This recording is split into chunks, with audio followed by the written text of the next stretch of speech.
Bugun ko'ks artroz kasalligini profilaktikasi va davo choralari haqida qisqacha ma'lumot berib o'tamiz.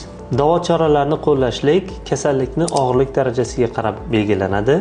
Agar bemorlarimizda birinchi darajadagi, yengil darajadagi osteoartroza bo'ladigan bo'lsa, bunda dastlab o'sha kuchayib ketishini oldini olish uchun vaznni yo'qotishlik, ko'p harakatda bo'lishlik, badan tarbiya mashg'ulotlari bilan shug'ullanib borishlik. Agar yengil darajalar bo'ladigan bo'lsa, fizioterapiya muolajalari va igloterapiya, maxsus manualniy terapiya o'shalardan foydalanish kerak bo'ladi. Agar ularni foydasi sezilmaganda dori-darmonga, ya'ni medikamentoz davo chorasiga o'tiladi. Og'irlik darajasi yanada og'irlashib, medikamentoz davo choralari yordam bermasa, yuqorida sanab o'tgan hamma muolajalar yordam bermagan holatda bo'g'im ichiga qilinadigan inyeksiyalar, ya'ni bu yerdagi gormonalniy preparatlardan, o'sha kortizon bo'lgan, tarkibida kortizon bo'lgan preparatlardan bo'g'im ichiga jo'natishlik yoki bo'lmasam ishqalashni kamaytirishga qaratilgan gialuron kislotasidan foydalanishlik tavsiya qilinadi.